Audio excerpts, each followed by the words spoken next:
debería estar. Más o menos despierto. Bien, hoy día vamos a tratar un tema muy interesante, prácticamente se ha enfocado en base a un concepto fundamental que es la forma y distribución de la carga muscular de las piezas dentarias posteriores en prótesis completa. Eso significa lo que se conoce como esquemas concursales. Y eso es lo que vamos a trabajar el día de hoy. Y específicamente vamos a trabajar dos esquemas. Teóricamente, en la práctica ustedes van a realizar solamente uno de ellos, ¿correcto? Por el tiempo, por una serie de dificultades, pero es importante que conozcan el otro por una sencilla razón, que más que algunos de sus pacientes lo van a requerir y acorde con su profesor van a tener que definir si va a ser o uno o el otro esquema. Y dependiendo de eso, en la práctica van a tener que utilizar o uno o el otro. Entonces es bueno que se conozcan ambos esquemas. Para efectos del desarrollo de esta parte, tenemos que entender que el concepto de ejecución va a cambiar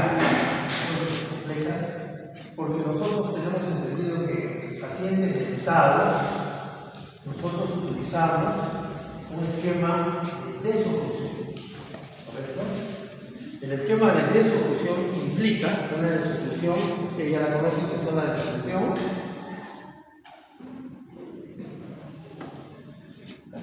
canina, una de ellas, y la otra la desoclusión en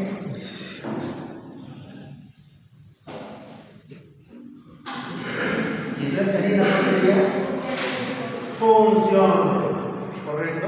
Si yo en este momento quisiera hacerles una pregunta sobre función de grupo, tengo la plena certeza de que nos salga. No sé si se acuerdan cuál es la función de grupo. ¿Hay una sola función de grupo? ¿Cuántas hay? Si dices no, sabes que hay más de una. Solo hay una. ¿Ah? Solo hay una. ¿Solo hay una? ¿Cuál es esa?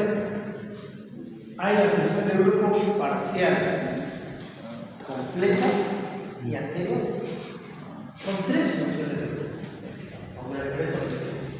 Función de grupo parcial, solamente función del canino con los femorales. Función de grupo total, función del canino, los femorales y las molares. Y función de grupo anterior, funciona el canino con los anteriores, no con los posteriores. ¿Se dan cuenta? Pues no voy a tocar esos temas porque son temas para dentados.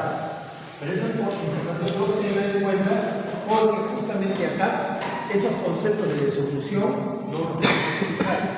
Porque vamos a tocar un tema que ya veis que nos tiene en la cabeza que se da para ambos sistemas, el sistema sin cúspides y el sistema con cúspides, se conoce como oclusión balanceada.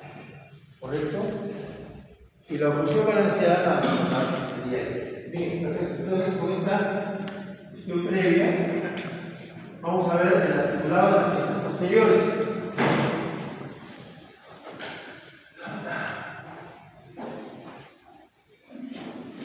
Clínicamente, los dientes posteriores se los consideran funcionales y se clasifican en tres tipos básicamente: anatómicos, semianatómicos y no anatómicos. ¿Correcto?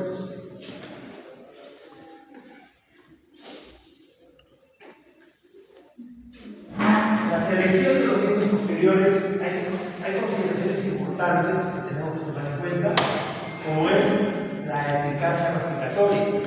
¿Qué es más eficaz? ¿Tener cúspides o no tenerlas? Más eficaz es tener cúspides, ¿correcto? Porque podemos desgarrar, triturar, usar los alimentos. Pero eso quiere decir que aquellos que no tienen cúspides no pueden hacer eso. No, modifican el esquema de corte a un sistema distinto. Y ese sistema de ciencias es lo que se conoce normalmente como cizallamiento, que es lo que realmente hacen las cortadoras de papel, que enfrentando dos superficies que no son cortantes, ustedes vayan acá donde hacen las impresiones, pásenle el dedo a la cuchilla y no se van a cortar, porque no tiene filo, es un ángulo versus otro ángulo. y eso los enfrenta, lo que se produce es cizallamiento, que es lo mismo que harían, por ejemplo, cuando están en el campo, no tienen cómo cortar y agarran una piedra con otra piedra, ¿correcto? ¿Y qué es lo que hacen para poder cortar? La golpean de costado. Están haciendo un cizallamiento. Entonces, la forma de desgarro es distinta de una superficie plana, ¿no? En el caso de los dientes con cúspide. La comodidad, ¿qué es más cómodo? ¿Tener cúspides o no tener cúspides? Es más cómodo tener cúspides, que es lo que hemos tenido toda la vida, a diferencia de acostumbrarse a masticar sin cúspides. La estética es mucho más estética tener dientes que en el sector anterior puedan compenetrarse con el sector posterior, como por ejemplo tener overbite, que en algunos casos los dientes sin cúspide no se crean, ¿no? Ya lo hemos visto con los dientes anteriores. Y la preservación del hueso del reborde residual de soporte y del tejido blando. ¿Quién preserva mejores? ¿Aquel que tiene cúspides o aquel que no tiene cúspides? Es el que tiene cúspides, porque al hacer un mejor funcionamiento de corte, evita sobrecargar fuerzas sobre la superficie del reborde alveolar residual. Y si cargamos menos fuerzas sobre el reborde alveolar residual, por consiguiente la reabsorción va a ser menor. Para que siéntate, por favor. Para ti. ¿Ok?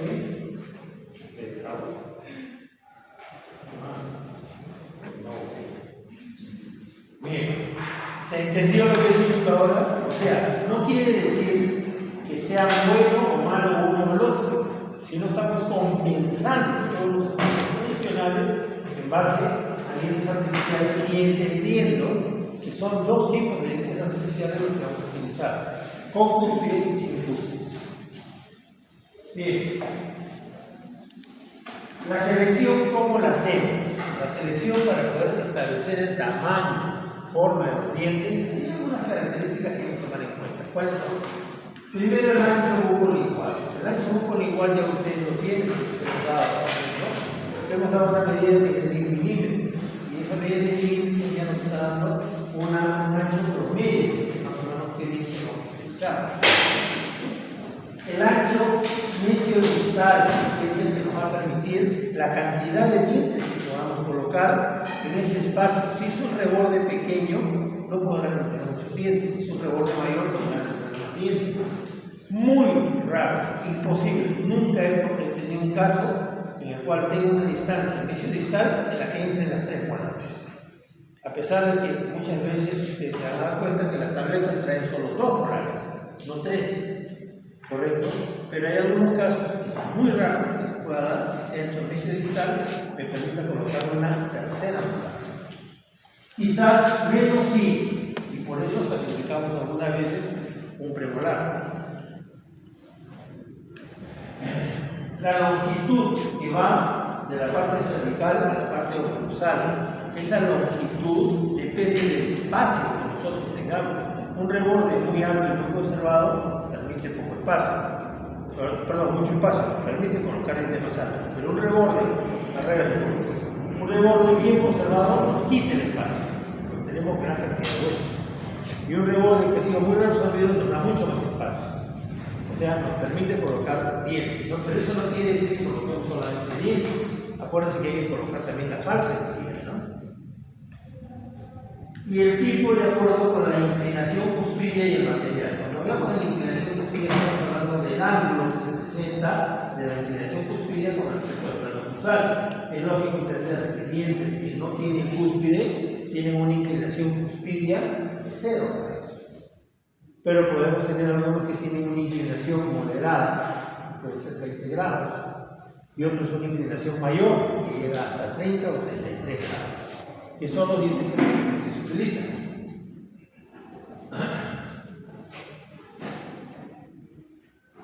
Por ende, los dientes posteriores son fabricados con inclinaciones cuspidias que van desde 0 grados hasta 33 grados.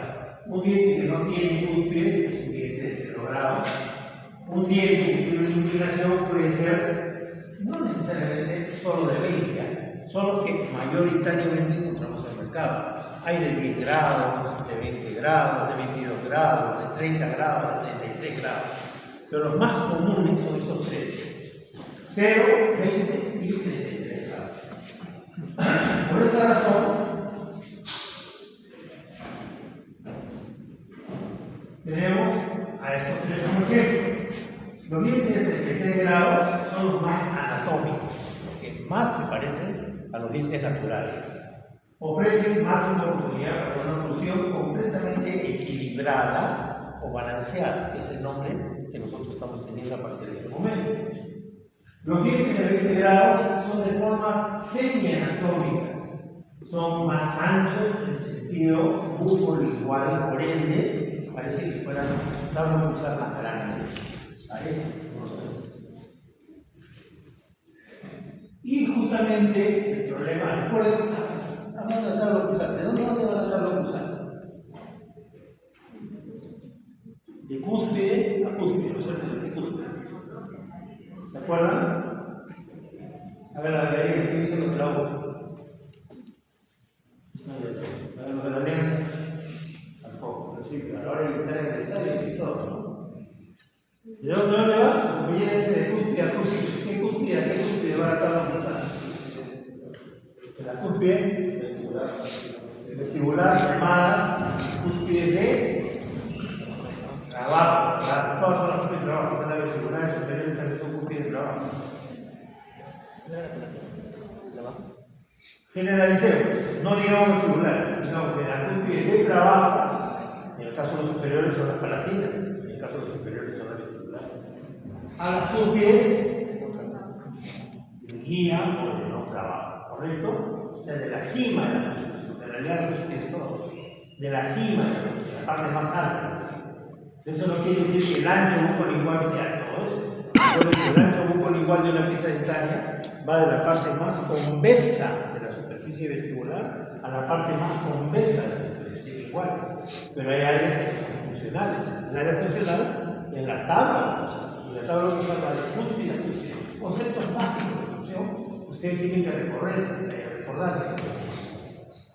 Entonces, esa hace la diferencia entre un diente anatómico y un diente no anatómico, ¿correcto? O semianatómico. En el cual, por ejemplo, en un semianatómico parece que la tabla oclusal fuera mayor. ¿Pero por qué es eso? Porque tiene cúspides redondeadas. Parece una pelota de fútbol.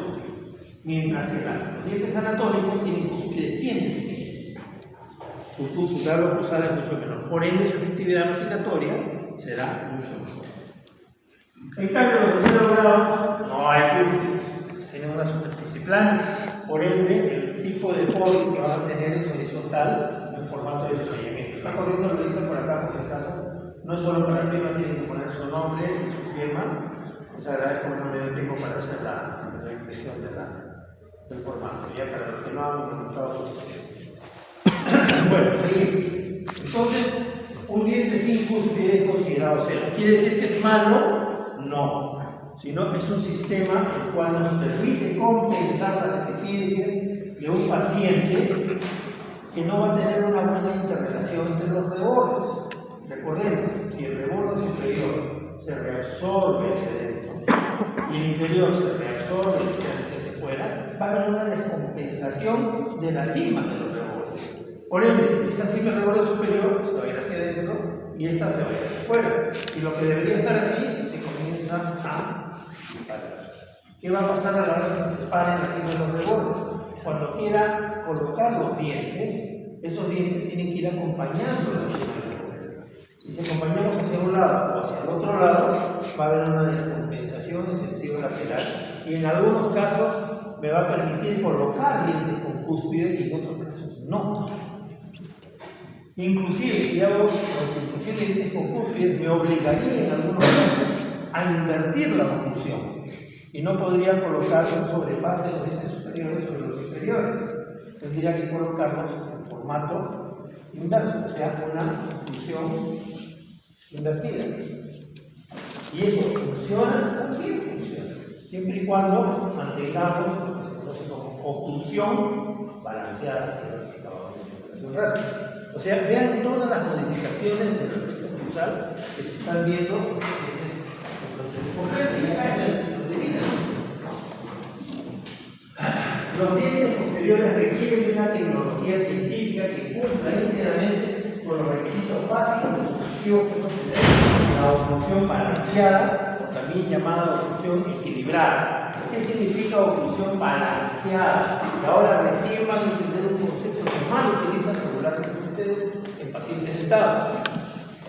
Balance significa que vamos a tener contacto bilateral, o sea, va a haber contacto a la derecha y contacto a la izquierda, contacto adelante y contacto atrás.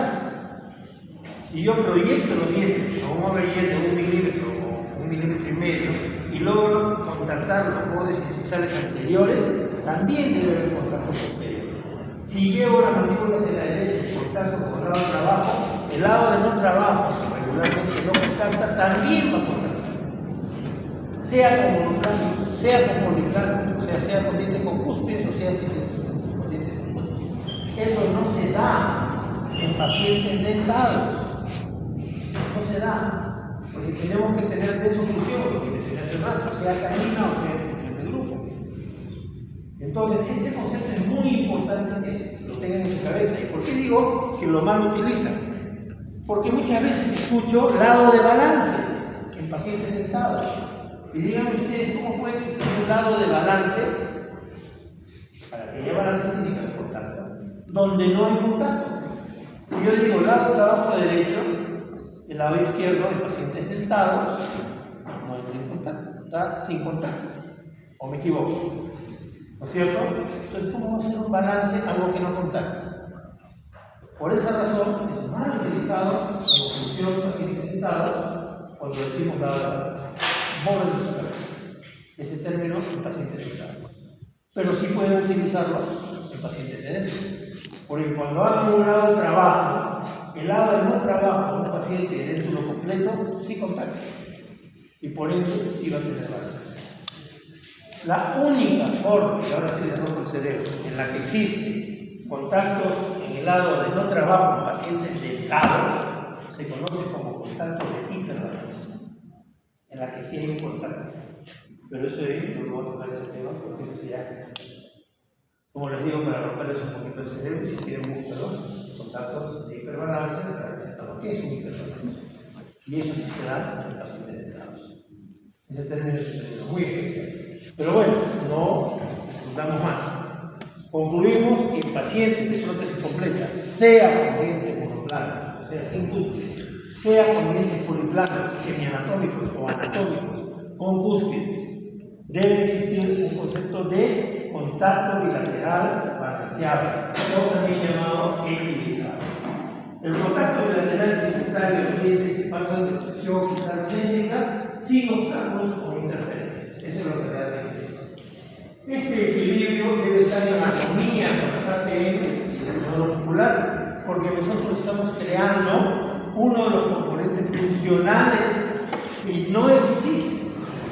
El último componente funcional no lo vamos a crear.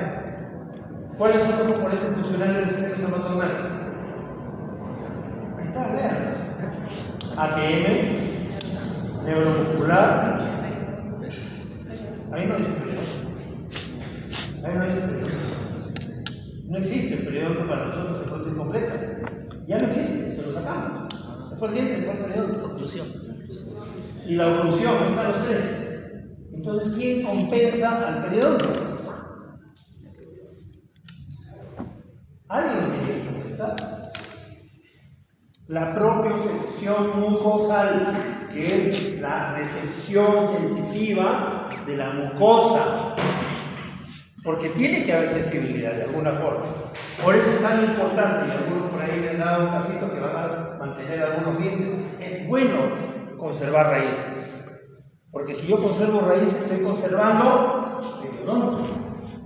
Y el periodonto tiene una particularidad, la sensibilidad fina, a diferencia de lo que nos queda como sensibilidad protopática, que es la que queda en el tejido mucosal, o sea, la mucosa. No es lo mismo, ¿no? A ver, voluntario, ¿por qué no te duermes? Párate acá, conmigo. Párate acá, rápido. Vamos, vive. Ya, ¿listo? ¿Ok? ¿Estamos o no estamos? Vamos. ¿Se van dando cuenta o no? ¿Listo? Ya. ¿Ok? ¿Listo? ¿Qué sentiste? Dile, ¿qué sentiste? ¿Ah? ¿Te tocaron la espalda? ¿Con qué? ¿Con qué? Con un dedo. El dedo del dedo. ¿Seguro que sí con un dedo?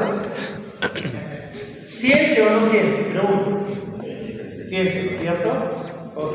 Esto que está en la espalda es sensibilidad protopática. Significa una sensibilidad tosca, burda. Sabe que lo ha tocado, sintió, pero no sabe por qué. He tocado con eso. ¿Qué es el puntero? Gracias. En cambio, una sensibilidad fina, sí, es una sensibilidad que podemos identificar. Y eso está en el periodonto. Por eso vean ustedes los propioceptores periodontales, qué importantes son. Al extremo, ustedes pueden agarrar un alfiler, si no miren a las costureras, miren a los zapateros, y pueden tener un alfiler entre los bordes incisales de los incisivos. Y no se les cae. Porque el control neuromuscular que hacen por la práctica es tanto que pueden mantener ese alfiler entre dos superficies convexas, a no ser que se le haya desgastado el diente. ¿Se dan cuenta? ¿Entienden la diferencia? Eso es sensibilidad fina. A diferencia de lo que vamos a mostrar ahorita como sensibilidad protopática. Entonces nosotros estamos cambiando la sensibilidad fina del periodonto por la sensibilidad protopática de la sensibilidad mucosal, que no está acá. Vean, no lo vamos a resolver.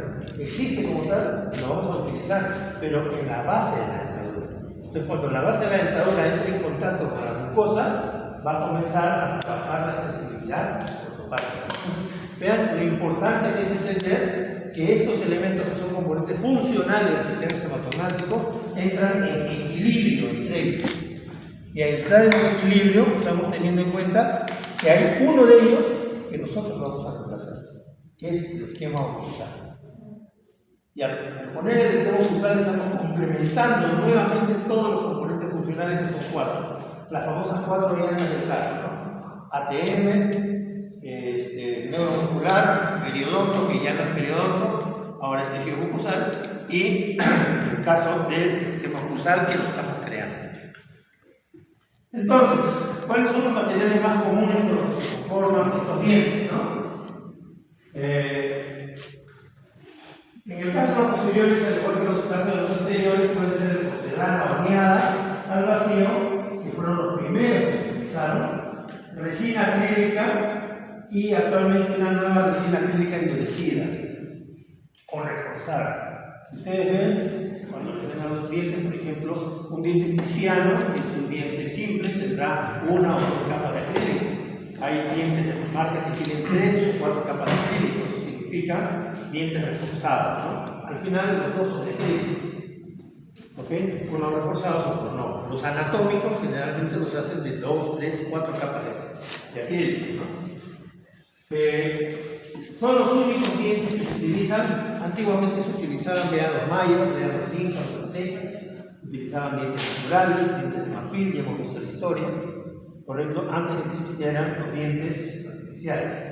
El diente de cerámica, o los dientes horneados, son dientes de origen de tierra, o sea, barro. Pero de todas maneras, son dientes que han sido preparados para ser utilizados por nosotros. Fueron los primeros. Vamos a ver sus características, ¿no?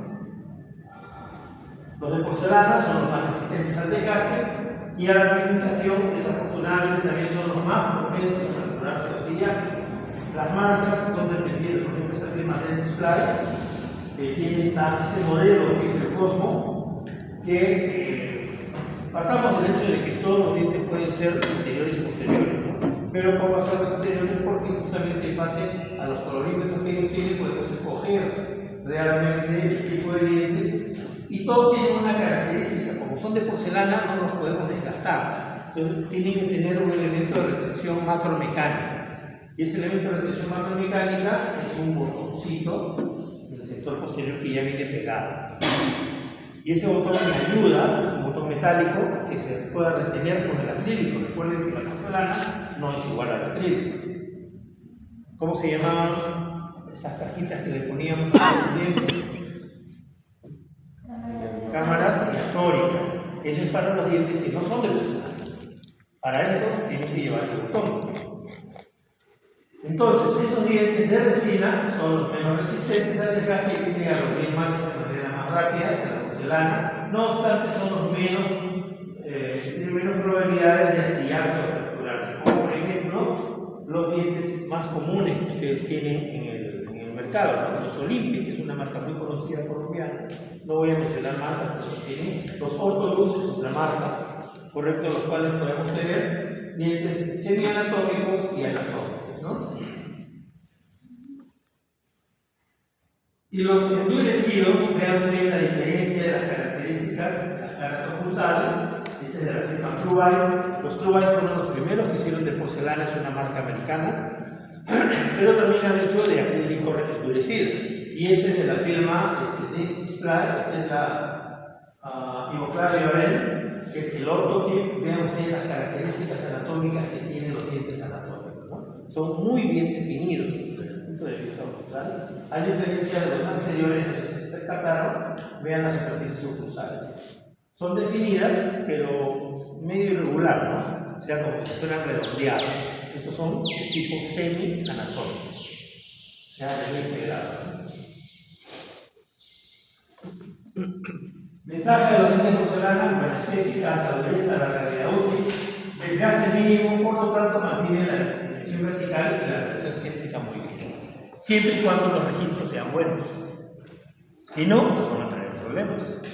Y no podemos desgastarlos totalmente porque rompemos prácticamente las capas superiores de la porcelana. Por ende, tiene desventajas, ¿no?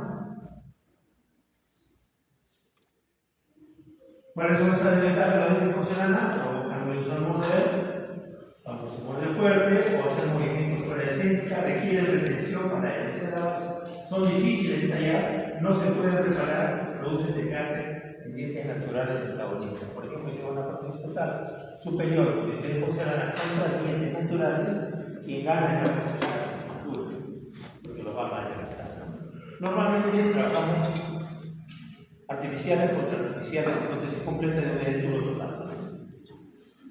Los de acrílico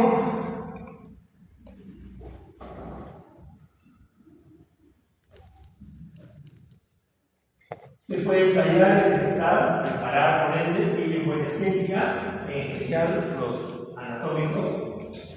Se repiten bien a la base de la dentadura, en base a una recepción de tipo vulcanizado, como hemos dicho, es acrílico con acrílico, y también una micro retención mecánica que es a través de la cámara de Toria, y le hacemos a todos ellos. Pero sus desventajas: se desgastan con el uso, o sea, por ende no pueden mantener una correcta dirección vertical, alteran por lo tanto la dirección vertical y la relación céntrica. Y tendríamos que estar controlando esa dirección vertical que hemos obtenido para ver que no se haya perdido producto del desgaste continuo y progresivo que se da paciente dentro de lo completo, ¿no? Entonces, nada es perfecto, todo tiene ventajas y desventajas, siempre recordemos. Es lógico entender que los dientes anatómicos, con una mejor superficie oclusal, sí van a mantener de una mejor manera la dirección vertical que los dientes semianatómicos, estoy hablando de los que tienen cúspide, a diferencia de ellos porque tienen una mejor conservación de la estructura oclusal.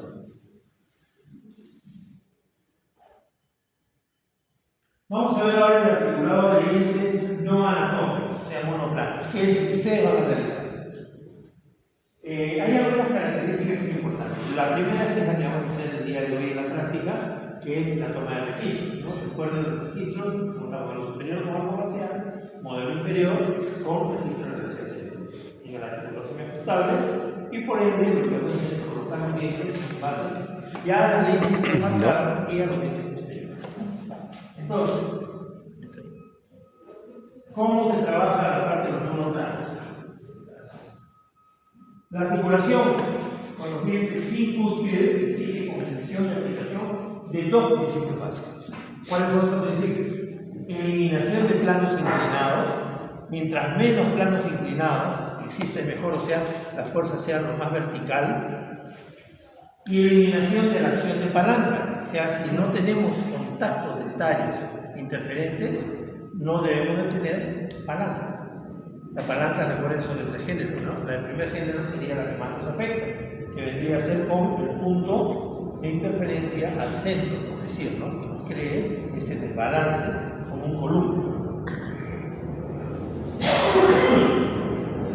Consiste fundamentalmente en la inclinación de planos inclinados en lograr que la fuerza generada por la acción muscular y aplicadas a través de la función dentaria sean siempre fuerzas perpendiculares o lo más perpendicular posible a la superficie de soporte. Recordemos cuáles son las superficies de soporte. En el maxilar superior, el reborde alveolar y el paladar. En el maxilar inferior, el reborde alveolar y fundamentalmente la repisa bucal, anatómicamente ya conocida. Entonces tratemos en lo posible que se dé. ¿Se puede dar eso o no? Si tuviéramos pues una reconstrucción completa que sea como el piso, se cumpliría ese concepto, pero no es así. Siempre van a haber inclinaciones del reborde, o del tamaño del reborde, o de la tabla cruzal, la forma del reborde del sector posterior. ¿Qué es conveniente? Nuevamente, ventajas y desventajas. Conveniente es tener un reborde que no sea tan reabsorbido, pero ese es un inconveniente porque crea planos cruzales inclinados. Perdón, planos inclinados. Pero lo que hay que tratar de lo posible es de que las fuerzas sean lo más verticalmente posible. Vean ustedes, acá, esto no es completamente plano, ¿no? Estamos hablando solamente de la repisa bucal. A medida que disminuye la inclinación de un plano inclinado de 45 a 30, 30 a 15, disminuye el componente horizontal de desplazamiento. Pero, a su vez, las fuerzas de los tejidos musculares aumentan porque pueden mover la prótesis en sentido lateral. Es un ángulo de 45, de 30, de 60 grados.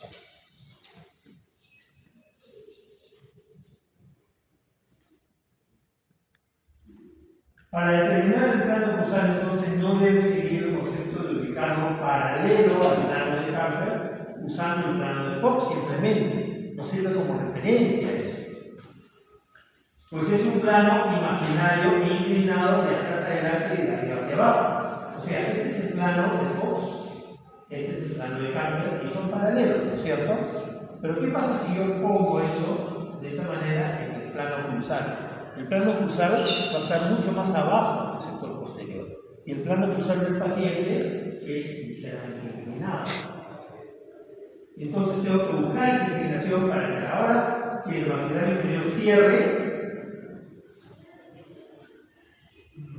este plano cruzal, podamos tener un plano adecuado. Pero lo que sucedería es que estamos creando un plano inclinado. Y a la hora que el paciente muerde, al morder, va a llevar ligeramente, aparentemente, los dientes hacia adelante. Bueno, no es cierto, porque la mordida no es meramente vertical, es circular. Cuando mordemos, acuérdense que es un punto de rotación y la mandíbula cierra así, no cierra así. ¿Entendió lo que acabo de decir? Concepto básico. Entonces, si buscamos el paralelismo en el plano de función con el plano de cálculo que se hace en el articulador con dientes anatómicos, estaremos colocando la superficie cruzal sobre un plano de función inclinado, quebrando los principios fundamentales y facilitando el deslizamiento de la prótesis hacia adelante. Entonces, ¿qué es lo que tenemos que hacer para evitar eso? Este es el plano cruzal que se crearía. Si yo no creo en base a este plano cruzal, a la hora que muerde el paciente, correcto, ¿qué va a suceder? Va a crear un componente anterior. Y al hacer ese componente anterior, va a desplazar la prótesis hacia adelante. Y eso es particular cuando no tomamos en cuenta este aspecto. ¿Cómo lo compenso? Montando un arco facial, un elemento que me permite establecer este plano cruzal inclinado. Y de esta forma, yo pueda llevar en base al plano cruzal que al momento que el paciente cierre, se cree un antagonismo en el sentido vertical con respecto al plano cruzal que está ligeramente inclinado por el efecto de cierre circular. ¿Se entendió? Y de esa manera no se deslizan hacia adelante. Estoy compensando el plano inclinado. Importantísimo el uso del arco facial, como verán entonces, ¿no? El plano de oclusión debe estar orientado paralelo y equidistante de las áreas de trabajo. Todo el rebote es área de trabajo, todo el rebote. No. ¿Dónde se colocan los dientes? En este centro. Por ende, si yo voy a... Bueno, perdón. Esto es solo para momento ahorita, ¿no?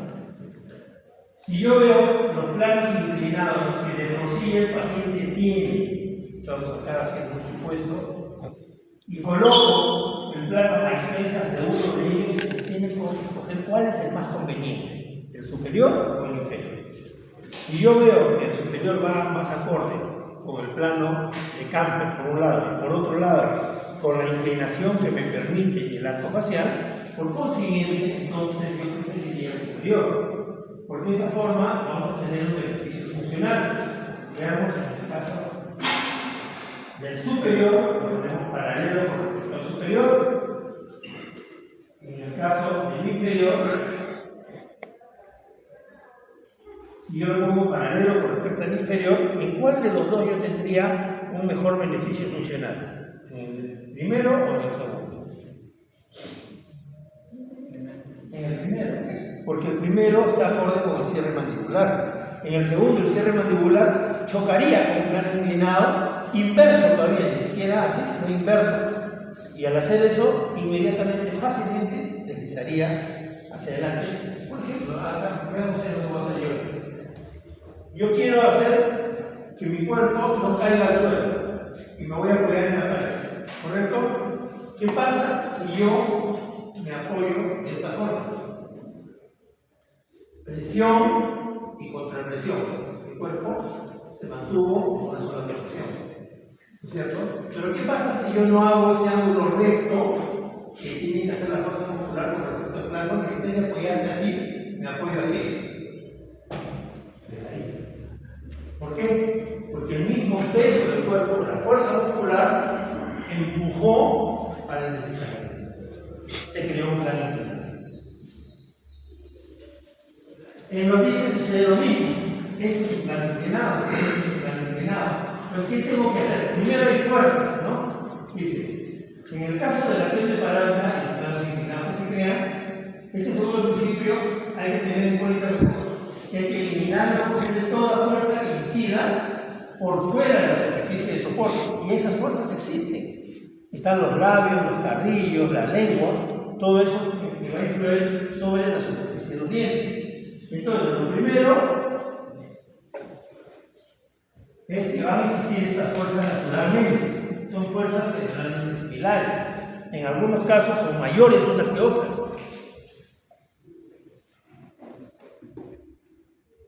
¿Cómo las elimino, no? Colocando adecuadamente la base de la dentadura sobre los rebordes, dice que los dientes deben de colocarse sobre el reborde alveolar residual como objeto de la fuerza que sobre la superficie oclusal, incida dentro de la superficie del apoyo óseo, nunca por fuera del reborde, salvo que así lo exija la razón estética.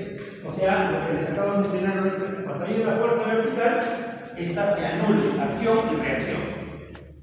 Fuerza física común. Y de esa manera la prótesis se asienta bien. Por eso es que tenemos que tomar buenas impresiones, cubrir la mayor cantidad de tejido necesaria. Y si nosotros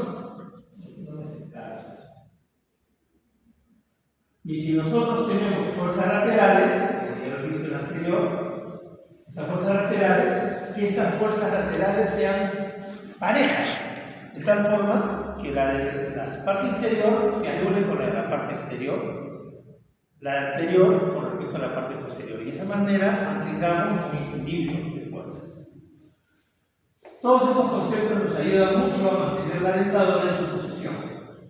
Ahora, ¿qué pasa con los dientes anatómicos o no anatómicos en el caso del sector anterior? Son lo mismo. Al final nosotros tenemos una forma estética, ¿no? Dice, los pacientes con dientes con dentadura completa deben evitar cortar con los dientes anteriores. ¿Por qué? Si yo a un paciente le digo que muerda un elemento fibroso con los dientes anteriores, ¿Qué va a pasar con los posteriores?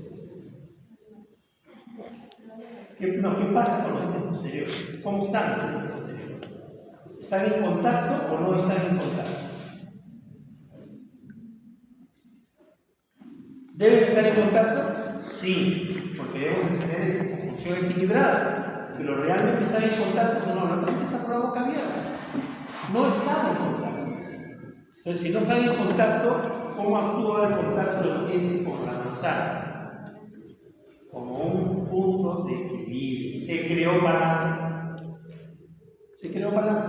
Por ende, ¿qué va a pasar con los dientes posteriores? O el de arriba se baja, o lo más simple, el de abajo se sube. Se sale, se desprende la dentadura. En cambio, si nosotros le decimos corte pedazos pequeños, muerda adelante y atrás al mismo tiempo, o muerda a la derecha y a la izquierda al mismo tiempo, que es difícil para el paciente acostumbrarse a eso, nosotros vamos a tener contacto anterior y posterior, contacto lateral derecho e izquierdo, y vamos a tener oclusión para la externa. Y de esa forma no se va a defender. Por eso el paciente no puede hacer eso, a no ser que se acostumbre a hacerlo, y tenga una muy buena retención, o tenga pues una sobredentadura, o sobredentadura sobre implantes, o tenga pues implantes que le sostengan la dentadura y pueda hacer ese tipo de movilidad. Los dientes anteriores son colocados en el caso de los no anatómicos con una angulación de 0 grados, por eso no son muy estéticos. Ese es el aspecto poco estético que nos brindan los dientes anteriores en una incursión con monoplano. Ya sabemos cómo compensarlo, ¿se acuerdan? Haciendo un pequeño desgaste, 15 grados, todo lo que nos dice el libro de Jenny Hunter, para crear un falso overbite. El articulador, sea un articulador de tipo arcón o no arcón, debe estar a 0 grados, prácticamente horizontal.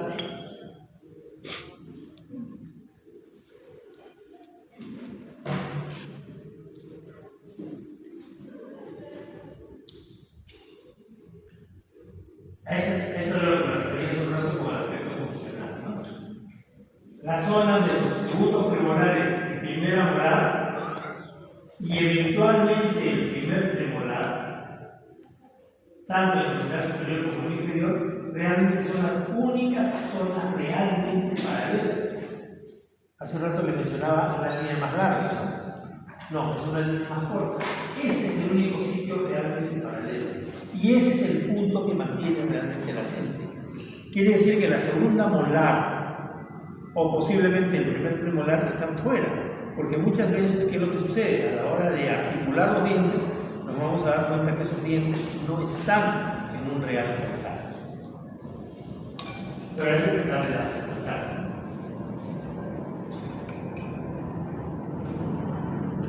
Esto es lo que sucede con la reabsorción. Maxilar superior en rojo, maxilar inferior en azul. ¿Dónde se cruzan? Exactamente en la zona del segundo premolar y de la primera molar. Esta es otra de las razones reales por las cuales, producto de la reabsorción, por las cuales realmente el contacto real del paralelismo se da en esas zonas. Primera molar, segundo premolar y eventualmente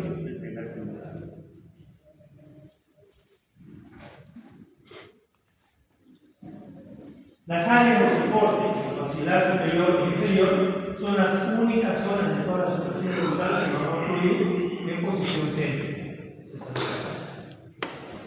Es en ese lugar en donde los maxilares se entrecruzan con un plano vertical y por lo tanto una fuerza oclusal aplicada a la superficie oclusal podrá perpendicularizar a ambas áreas de soporte óseo simultáneamente. O sea, es el único sitio real cuando existe un real enfrentamiento de los dos recortes. En el resto, como se habrán dado cuenta.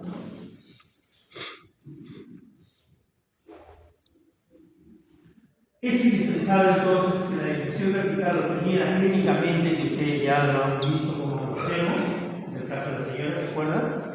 Acá estamos en la posición postural para obtener la oclusal, nos brinde justamente ese paralelismo que nos permita establecer que no exista una disminución excesiva de la dimensión vertical o un incremento de la dimensión vertical.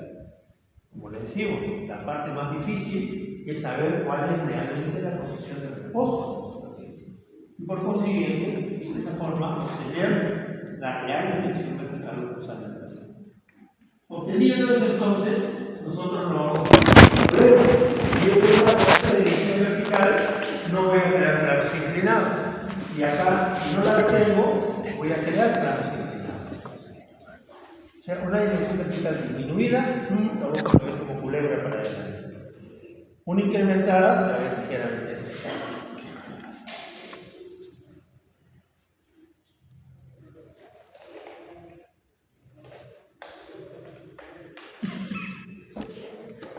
El plano de oclusión tenemos que orientarlo en base al plano de Fox. Y el plano de Fox nos va a crear estas zonas equidistante de área de trabajo. Y para eso tenemos que saber que el plano de Fox trabaja con la línea bipupilar y estas dos áreas tienen que ser equilibradas. Y también en el plano lateral. Recuerden la reducción de los rebordes. ¿Qué pasa con el ángulo? Lo ideal sería que sea vertical un ángulo de 90 grados. No se da por la forma de los rebordes. Los dientes deben colocarse sobre el reborde del signo regular, pero algunas veces no se pueden colocar sobre el reborde. Y nunca por fuera, salvo que sí lo exijan algún tipo de razón estética, por la absorción excesiva, ¿no? Pero eso es lo que tenemos que tratar de buscar. Es muy difícil lograr que las cimas de los dos rebordes estén al mismo nivel, ¿no?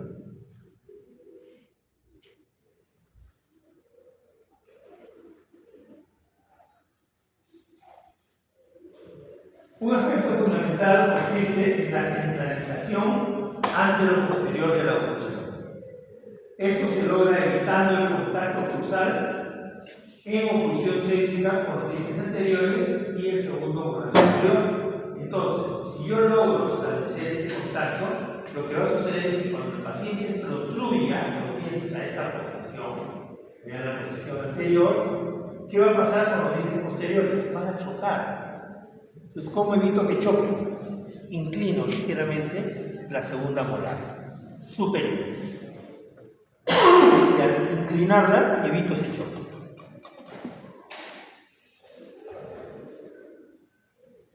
Como regla general, no debe haber desglosamiento vertical, conocido como override, en el sector anterior. Y sí un desglosamiento horizontal, que es el caso del override.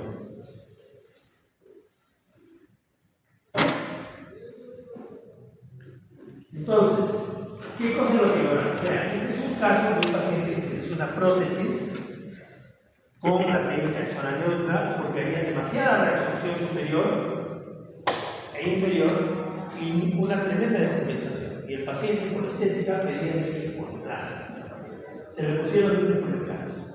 Pero vean ustedes qué es lo que pasa cuando se controla la oclusión. A pesar, estos son los dientes superiores. ¿Cuáles son las cúspides que están contactando? ¿Las bucales o las linguales? Las bucales, ¿no es cierto? Y esas no son las de trabajo. No son las de trabajo. ¿Qué se hizo? Se invirtió la oclusión. Vean ustedes cómo muerde el paciente. Muerde al revés. Entonces le dimos función de cúspides de trabajo a las cúspides que no son cúspides de trabajo. Entonces, a la hora que ustedes vean el contacto, todas las cúspides guía son las que contactan y no las cúspides de trabajo. ¿Por qué se hizo eso? Por esa descompensación. Pero si ustedes ven el contacto, tanto del lado derecho como del lado izquierdo, entonces van a apreciar claramente que hay contacto bilateral balanceado.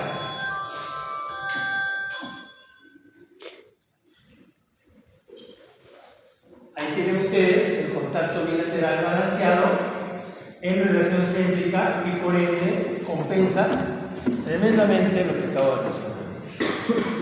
Todo esto que estamos hablando es para todos los contactos de 3 puntos, mínimo 2 en el lado de trabajo, 1 en el lado de no trabajo. No necesariamente tiene que haber solo esos 3 contactos, pueden haber muchos más. Vean, acá tienen 1, 2, 3, 4, 5, acá hay 1, 2, 3, 4 contactos.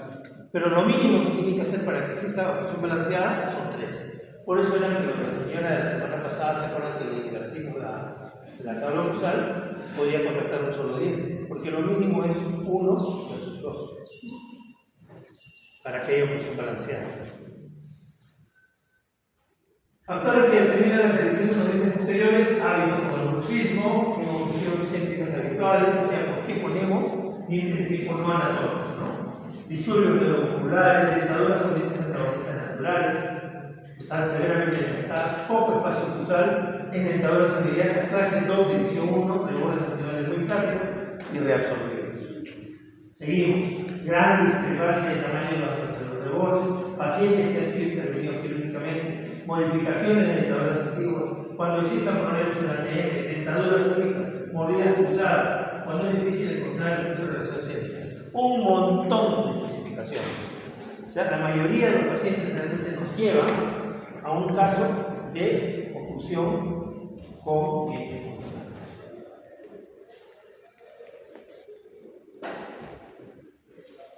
Ventajas: facilidades técnicas, ya que su empleo en clase 2 y 3 es muy práctico, permite el cierre mandibular de la superficie, reduce la presión horizontal, menor tiempo de trabajo en el laboratorio, menor esfuerzo, por supuesto, ahorra horas de trabajo para el odontólogo, elimina posibilidades de contactos oclusales distractores, o sea, contactos prematuros, provee de un área de contacto dentario de la porción anterior y lateral con respecto a la relación céntrica. Son muchas ventajas las que tiene este tipo de oclusión. ¿Y cómo que se coloca? Vamos a ver, también tenemos desventajas, ¿no? Su forma anatómica es inferior en estética, no existe overbite, y algunos pacientes se quejan de la incapacidad para penetrar los alimentos porque son superficie plana. Hay que enseñarles.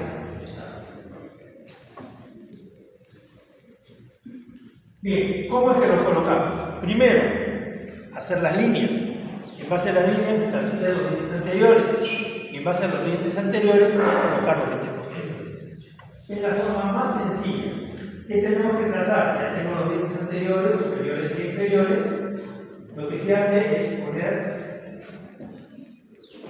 después de la comprobación, una línea que representa ¿cuál línea?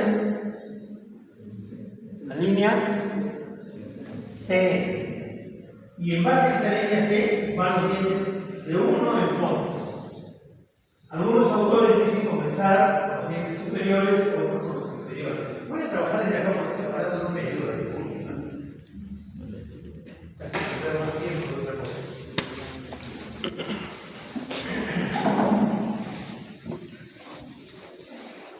Ahora, en el caso de los dientes anteriores, vean, van de uno en fondo. Simplemente siguiendo la línea, colocamos cada uno de los dientes desde el primer premolar hasta la segunda molar. En el caso de los inferiores, hacemos lo mismo. Nosotros vamos a empezar con los inferiores, porque los inferiores generalmente, después de haber regularizado nuestros rodetes, es la zona más práctica. Y se colocan de uno en fondo. Vean ustedes, simplemente colocarlo. ¿Con qué los colocamos? Con una platina de vidrio que nos va a permitir un solo plano. Es muy sencillo. Y de esa manera establecer la colocación de los dientes. Quiero que vean en esta diapositiva una característica importante. La segunda molar no está prácticamente en reborde. ¿Se acuerdan? ¿Por qué? Porque usualmente nos interesa la primera, el segundo premolar y eventualmente el primer premolar. Entonces ahí cumple una función básicamente funcional indirecta. ¿Y qué pasó en este caso con la segunda molar superior? ¿No? La segunda molar superior está en contacto, en una posición protrusiva. ¿Qué tenemos que hacer? Tenemos que inclinar. ¿Por qué? Porque el espacio en el sector posterior es muy reducido. Y si inclinamos ligeramente, vean lo que sucedió. Al inclinar la segunda molar superior y a la hora de protruir, nos evita el contacto con el sector posterior. Bien sencillo. Colocar los dientes de esta forma es la forma más fácil para usted. Y ahí tienen la colocación de los dientes y el contacto oclusal bilateral balanceado en dientes monoplanos. Ahí está el centro. Bueno, esto ya lo acabamos de ver. Para el caso de los dientes poliplanos, voy a ir un poquito rápido en este aspecto, lo tienen en el Google, pero es importante tomar en cuenta esto. El concepto de los dientes anatómicos está diseñado y elaborado de manera que imite lo más naturalmente posible los dientes. Presentan alturas diferentes como ya lo hemos visto, los semianatómicos de 20 grados, los anatómicos de 33 grados. Los dientes concúspidos tienen superficies cortantes diseñadas de tal forma que parte de la fuerza masticatoria sea lo más vertical posible para poder desmenuzar los alimentos, igual que los dientes naturales. En su forma anatómica, que asemeja a los dientes naturales, están incorporados canales de escape. En este caso, esos canales de escape permiten que a la hora que se trituren los alimentos puedan desplazarse los dientes de los alimentos en forma natural sin que queden atrapados e interfieran y creen puntos de desequilibrio. Las formas anatómicas, las cúspides proporcionan el espesor del patrón oclusal de oclusiones excéntricas, lo que facilita la obtención de la oclusión balanceada. O sea, es mejor tener dientes con cúspide para una oclusión balanceada que dientes sin cúspide, porque los dientes sin cúspide obligan a hacer un movimiento lateral. Los factores determinantes son la dirección del plano de relación, el centro del borde inferior, la trayectoria lateral de las cúspides, la inclinación de las vertientes de protrusión y la inclinación de las vertientes de trabajo. Tomando en cuenta todo eso y colocándolo de esa forma, no tenemos ningún problema de que se tenga problema. Y los factores que determinan la selección de los dientes posteriores, ¿se acuerdan cuántos eran los factores para los dientes monoplanos? Solo díganme el número, nada más. 16. Un poco para que vean.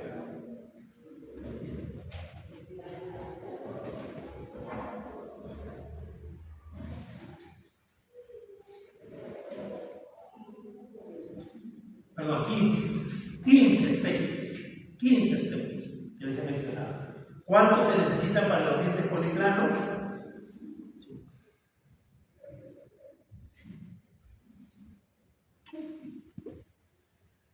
4. O sea, son menos, pero son muy específicos. Leamos. Exigencia estética por parte del paciente. Dentadura con dientes antagonistas íntegros, sí, bien conservados. Pacientes jóvenes, es raro encontrar un paciente dentro de los jóvenes, por el borde del cerebro excelente y generalmente de la clase 2 de visión. En otras palabras, poquísimos casos nos permiten hacer colocación de dientes. Ahora, ¿cómo es que se coloca? Lo que buscamos es lo que decía, el cizallamiento. El cizallamiento se da gracias justamente a los filos cortantes dispuestos de tal manera que actúen como una cizalla, como una cortadora de papel, ¿no? En la que por frotarse logran romper fácilmente el alimento. Los escapes se logran a través de los surcos que se dan en sentido anteroposterior y lateral que evitan que el alimento se englobe.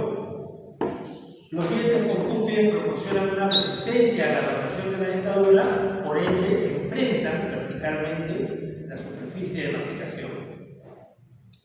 Las cúspides interrelacionadas en el lado de trabajo proporcionan contactos neutralizantes del plano inclinado que tienden a evitar la rotación de la base de la dentadura. Ahora, esta parte es la parte más interesante. El esquema cambia, que es justamente cómo colocar los dientes por plano.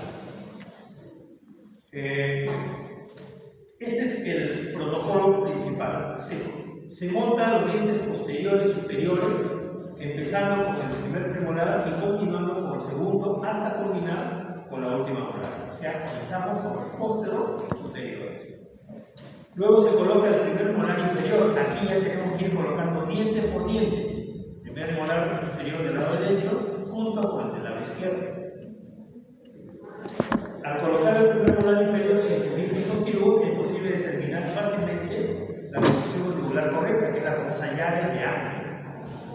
Después se coloca el segundo molar, luego el segundo premolar y se deja el primer premolar para colocarlo después de los incisivos anteriores. Recuerden el orden en los monoplanos que les dije en la clase pasada. Primero anteros superiores, luego anteros inferiores. Luego posteriores inferiores y al final los posteriores superiores. En el caso de los poliplanos, primero anteros superiores, luego posteriores superiores, luego posteriores inferiores y al final los anteriores inferiores. Cambia el concepto. ¿Cómo los colocamos? Vamos a ir a la parte. Aquí tienen ustedes un esquema.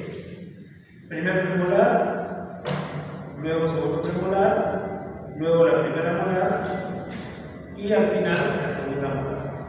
Luego colocamos la primera molar inferior en llave de angle. Vean que no están los anteroinferiores. Y luego se colocan, en este caso se prefirió colocar los premolares por el poco espacio que tenían.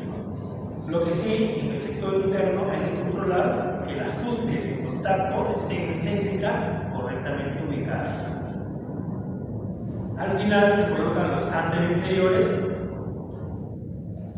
y tenemos el caso ya montado con dientes poliplanos. Ahora, hay una regla para definir si definimos dejar un premolar o quitar un premolar. Y esta es la regla sencilla. Si la distancia del distal del canino a la cara distal de la última molar es como A, o mejor dicho, mayor si A es mayor que la suma de los cuatro, no se enfila el primer premolar.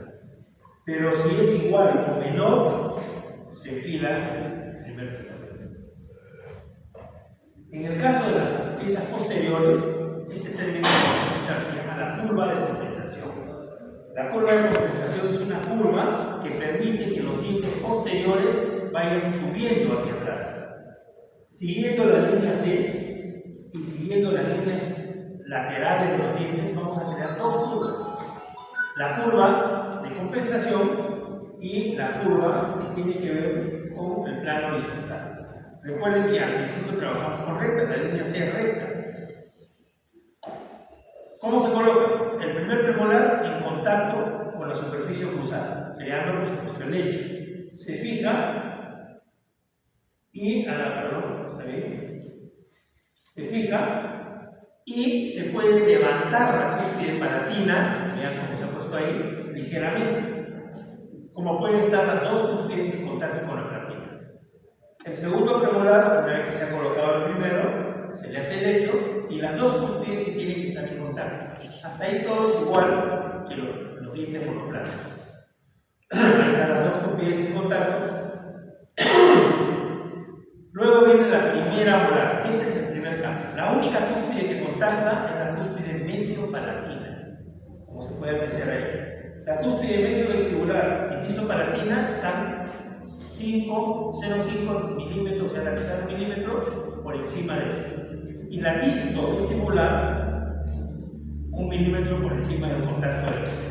De esa forma, le estamos dando una inclinación a la primera molar. Esta vendría a ser el inicio de la curva de compensación.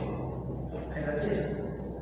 La curva de compensación y la distancia con las alturas de las cúspides de la primera molar. En el caso de la segunda molar, se fija la primera molar y se coloca de la misma forma que la primera, con la diferencia que la cúspide mesio-palatina va a estar a la altura de la última cúspide de la primera. Por ende, para poder colocarla de esta forma, veo ahí la colocación de las cuatro cúspides igual que la primera, pero tengo que ver la distancia en base a medidas. ¿Cómo logro esas medidas? De esta forma. Si la última, la cúspide mesio-palatina debe estar a la altura de la cúspide distovestibular, como lo vemos ahí, está a la misma altura, ese es el inicio. Como si estuviera en contacto con la retina, solamente está al aire. Y de ahí subimos. La mesio-vestibular y la disto-palatina, 0,5, y la última podría ser la disto-vestibular, 0,5 más. ¿Cuánto hemos creado en distancia total entre estas dos molares? 2 milímetros, si se dan cuenta. 2 milímetros en total. Y al hacer 2 milímetros, los tienen ahí en la pantalla, fácilmente hemos creado la curva de compensación. Hecho esto, ¿a qué pieza seguiría? Ahí tenemos la comprobación de los premolares, de la primera molar, ya como va quedando, y de la segunda molar, completamente al aire. Luego de que hemos hecho esto, la foto del lado izquierdo y derecho inferior son ya procesadas. Ese es el gran problema que tenemos con el procesamiento. Que lo que hayamos hecho en cera, hasta arriba, puede modificarse. Por ende, no siempre vamos a lograr con el procesado regular que lo que hemos hecho en cera se logre en acrílico. Y ahí lo tiene, cerrado como debe ser, primera, segunda molar y las molares de ambos lados. Y lateralmente también. En el caso de la primera recta sería de la cara bucal del canino a la cara bucal de la primera molar. Y en el caso de la parte posterior, las cuatro cúspides de las dos molares en la misma línea. Y de esa forma se crea la curva nasal. Tenemos que agregar 2 minutos más para terminar esto. Estamos en hora. Pasamos a la primera molar inferior. La primera molar inferior es creando la llave de Angler con la primera molar superior. Por ende, va a estar fuera del plano cruzado. Haciendo eso, hacemos los puntos A, B y C y se establecen los contactos oclusales en C. Estableciendo los contactos en céntrica, movilizamos lateralmente para poder obtener los desplazamientos laterales y vemos de que las cúspides contactan. Ahí nomás ya tienen 2 contactos en el lado de trabajo. Vemos los contactos en la lateralidad derecha y pasamos a colocar, que dije, la primera molar del otro lado. ¿Para qué? Para obtener el tercer contacto. Con solo la primera molar entonces ya teníamos 3 contactos. Y haciendo eso ya logramos la oclusión balanceada. 2 contactos en el lado de trabajo y uno en el otro trabajo. Pero por ende tenemos que movilizar también en el otro sentido al articulador para que suceda lo mismo con la primera molar del lado izquierdo. O sea, 2 contactos al lado izquierdo y uno al lado derecho. Haciendo eso podemos pasar al segundo premolar, luego a la segunda molar y haciendo lo mismo, contactos del lado derecho, del lado izquierdo, primero uno, la del lado derecho, la del lado izquierdo, y vamos viendo que existan contactos bilaterales. Se coloca la primera premolar, luego de eso se coloca la segunda molar, hacemos lo mismo, contactos bilaterales y vamos sumando los contactos. Contactos del lado derecho, del lado izquierdo, 2 al lado de trabajo, 1 al lado de balance, luego comprobamos lo mismo en sentido inverso, 2 en el lado de trabajo, 1 al lado de balance, y estamos obteniendo los contactos como se debe usar. Así es como se dan los contactos en la segunda molar. Bien, lado de trabajo derecho, 2 contactos, cúspide y guía contra cúspide de trabajo y viceversa, y en el caso del lado de balance solamente contactos de cúspide de trabajo contra cúspide de trabajo. Realizado esto, ya tenemos todo el sector posterior y solamente nos quedaría enfilar el sector anterior, colocando al final la última pieza que vendría a ser la primera premolar. Tenemos el montaje total céntrica, vean todo el contacto uniforme, en lateralidad derecha, contactos bilaterales balanceados, en lateralidad izquierda, contactos bilaterales balanceados. Esto, como les dije, es mucho más difícil de hacer, pero es necesario que sepan cómo hacerlo por si acaso el paciente lo requiere. Ustedes van a trabajar solamente con plano, en el caso de la plano. Indicaciones de los dientes poliplanos, exigencia estética por parte del paciente, dientes antagonistas naturales en buenas condiciones, pacientes jóvenes, pacientes de clase 2, división 2, y también se puede hacer en la mayor parte de las